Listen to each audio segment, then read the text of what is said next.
আসসালামু আলাইকুম। আমি মোহাম্মদ সুমন মিয়া, সহকারী কৃষি অফিসার। আমি রয়েছি আমার এক কৃষকের বাড়িতে।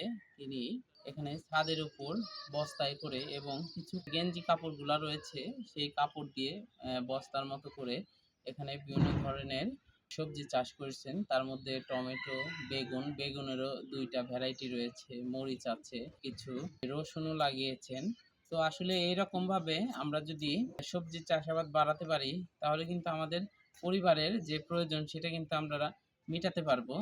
তো আমাদের যাদের জায়গা নাই তারা কিন্তু ছাদেও আমরা এই পদ্ধতিতে সবজির চাষ করে আমাদের পারিবারিক চাহিদাটা পূরণ করতে পারবো।